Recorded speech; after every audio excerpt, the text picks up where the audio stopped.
What if I told you the most historic rivalry in the South isn't Alabama versus Auburn, Clemson versus South Carolina, or even Ole Miss versus Mississippi State, but resides in the state of Tennessee between two Division III schools? Rhodes versus Sewanee, dating back to 1899, is the focus of this Can't Knock the Hustle 30 for 30. Rhodes Sewanee is unlike anything else I've ever experienced. It's, being one of the oldest football rivalries in the country, the oldest south of the Mason-Dixon Line. To be a part of that is just something that's incredibly special. And as freshmen, you come in thinking, oh, I had a big high school rival. We always wanted to beat them, never wanted to lose. We know what it's like. When the truth of the matter is, you don't know what it's like. You haven't experienced anything like this, and you really have to go through that week of preparation. You have to experience that game to know what it's like. I remember, I'm going to kind of go to my memories now. When things first got real for me with the mountain school, my freshman year, we were playing Sewanee at home. And this was before the turf, this was before the lights, before we had any renovations. We were out there on basically a sand pit. And so my best friend, a guy named Justin Tolliver, he was a punt returner. I was the corner, I believe it was the left corner on the punt return team. They punted to us. I'm running downfield blocking my man, and I see my buddy wave for a fair catch. And it was literally 2-3 seconds that he was waiting for, which obviously is a long time in the midst of a football game. And there was no doubt that he'd wait for a fair catch. The ball goes 20 yards over his head, and all of a sudden, I remember their long snapper took off in a dead sprint, went head-to-head, knocked my best friend almost unconscious, and then a fight started to ensue. And that's when I kind of realized and had to wake up and realize this is a real rivalry. These guys we do not like. I'd say the point in time when I realized how much this game actually means to not only the players and coaches involved, but also the alumni in both schools was my junior year. We had the privilege of meeting Lester Crane, who donated, who as our field's named after, and Lester Crane is in his 90s and gave us, a very good speech and was talking about everything. And this was not even the Sewanee week, and he ended, the entire speech by, no matter what happens, no matter what you finish, you can go 9-1, 1-9, but as long as you beat that school in the mountain, that's a successful season. And this is coming from a 90-year-old man who had played for Rhodes, so many years ago, and there's so many alumni that you meet up with or you talk with, and if you say, I played football at Rhodes, the first thing that they will ask you is, did you beat Sewanee? And luckily I could say I went 4-0. Winning has been the norm as of late for the Lynx, as Rhodes has won 6 consecutive games, but this hasn't always been the case. Rhodes lost the original 6 matchups with the then SEC member University of the South by a total of 256-0, never leading the series in the history of the rivalry, but this newfound success has only upped the animosity connecting the current generation of Lynx with the Lynx past. So the Sewanee game, what's it mean to me? Well, coming in here as a freshman, I got hurt my first week here, and I didn't really get to play as much whenever I got here. And then come Sewanee week, there was just this new invigoration of the team. I could feel some animosity from our head coach.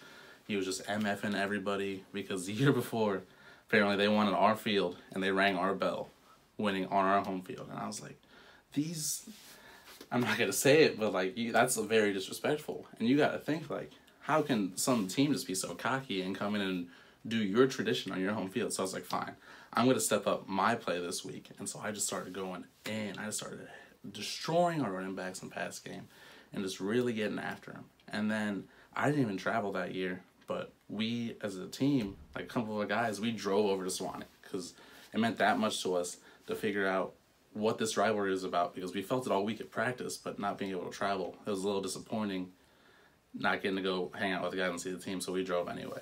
And I'm telling you what, beating a team where the rivalry just, it's hard to explain until you play it, because you don't understand why you don't like them. You come here, I'm a kid from St. Louis, and I'm like, all right, I'm playing another school from the middle of nowhere, Tennessee. Like, what's the big deal? And then you play these guys, and you're like, you know what? These guys don't deserve to be on the same field as us.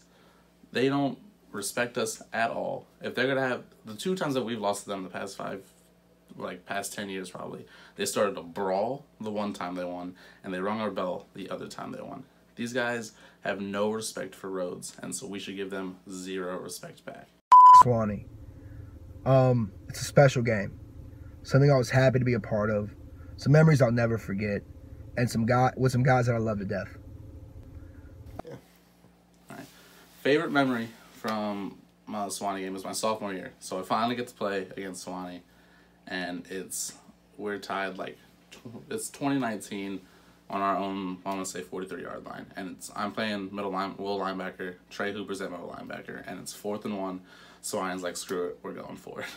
And so coach calls a double A-gap blitz between me and Trey, and me and him walk up to the line, and the quarterback looks at his sideline and goes, oh.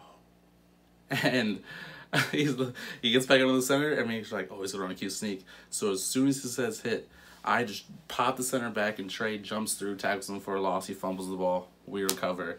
And then from then on, I'm pretty sure we went on to score 21 unanswered points and destroy them that game. But that was a huge momentum changer, and I'll remember that play for the rest of my life just because of the way the quarterback was like, I'm going to get killed this play. I did not want to run this play. Like, I don't know. He just didn't trust the play call, and he paid for it. I mean, it's always just a really fun game. Guys get extra hyped up, and, you know, Dale's live, and Dale will be the first to tell you how much this means to him, because honestly, Sewanee week's almost Dale week for me, from my football experience. For me, what made it mean the most, if you go back in the stat sheets, you're not going to see my name in a lot of, great numbers. You're not going to see a lot of touchdowns in this game. A big part of my role during Sewanee week was to play quarterback for the scout team. And one of the reasons was, I knew how to run whatever old school offense they had, and was able to execute it and give a good enough look. And, I'm sure anyone would have, but I took a lot of pride in that. I took a lot of pride in, wanting to prep our defense to be the very best they could be, especially against such a different offense that not a lot of people were running. And I took so much pride in it that it made me develop this intense, let's say overwhelming dislike. I don't want to say hatred, but yeah, it's basically hatred for this school. Especially after the experience I had my freshman year watching my best friend almost get knocked out. And I hope what I'm trying to say here, I hope you understand that you don't have to be a major role player when it comes to this game to understand what it means. All that you need to know and experience is one snap against this school. And all of a sudden you kind of realize the history behind this game. You realize why generation after generation after generation before you hated this school. And, you also realize the animosity they have towards you, which, I hate to commend Sewanee, but that's what makes it fun. They're the reason we hate them, and I'm sure they could say the same. As far as my fondest memories, I was fortunate to be a part of the Fog Bowl my sophomore year. Like I said, my first year that they beat us, and then they rang our victory bell, which we had been ringing for 100 years prior. So that sucked to see. We went in the next year for the Fog Bowl. You couldn't see more than a yard and a half in front of your face. And we ended up beating them, I believe it was 14-10 at their place. And we beat them after they had 3 free plays from the 1 yard line. They could have scored on any given play, and we shut them down. Like, I've never seen a defense shut a team down before. 3 plays in a row from the 1 yard line. And then I'll never forget seeing our players get about as hyped as I've ever seen the Rhodes football team after we made the goal line stand, sprint 110 yards downfield because the trophy was on the other end of the field, swipe the trophy, run it back to the sidelines, and it's never been there since, which is pretty awesome to think about that, you know, I got to see us take it, and it's never been back since I've been there, and it's been going on 8 years since I was there. And then the next year, we actually went to them again, beat them handily, and then the next year, same story, beat them handily. I believe we put up 50 points on them after that. So I think because we experienced that intense hatred at the beginning, we were able to just carry that over for each and every year after that. I think my favorite memory, and the one that sticks out most to me, would have to be my junior year, so that's the 2016 season. It would have to be my junior year. We're at the mountain. It's at half, and we're going up to our locker room, which is a shitty volleyball locker room they put us in. We go up this huge flight of stairs. We start going back out of the field, and we go down this little tunnel with some stairs in it in order to get outside and go back to the field. And we stop at the door, like halfway down the stairs, because, you know, Sewanee's walking out. They got to be the first team on the field or whatever because it's their home turf. And, you know, as you know, we're getting 60-plus, 70-plus guys crammed into this hallway. It's, you know, they're walking out. And as they're walking out, the guys in the front, we started to just bang on our chest and start doing the grunting and chanting from the movie Wolf of Wall Street. The whole team is packed in the stairwell. I think one of the older guys says something, and we start to bark like rabid dogs. Rabid dogs.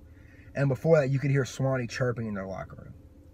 As we start barking, any noise or any essence of victory left Sewanee's locker room. Any idea or any thought that they had that they could win this game left. Because at that point, we controlled the situation. You just see them looking into this stairwell, and you just see their eyes widen, and they're thinking, what have we gotten ourselves into? And once they've left and we finished our little intimidation job, we go out and we set a conference record for total offense in a game and thrash them on their home turf to keep the cup. And that feeling was really incredible to see them walking off the field, their home field, their heads hung low because they just lost the biggest game of their season to their biggest rival. My second favorite mountain school moment will be my senior year. I was playing probably the best game of my career. And I run over. Nino Scalia is holding the cup in a golf cart because Nino's hurt. I grab the cup from Nino and hoist it over my head, yell something incoherently, and begin to sing that damn fight song. Those moments are something I'll never forget, and the 4 times we beat them in a row is something I would cherish forever. Roll, Lynx, roll.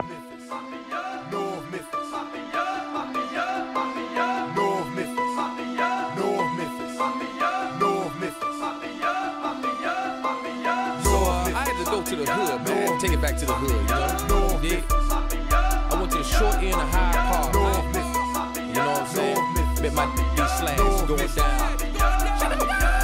You ain't hood, you ain't gangster, you ain't tough, you ain't street, you ain't no Memphis like me. You ain't ball. You better go whip their ass.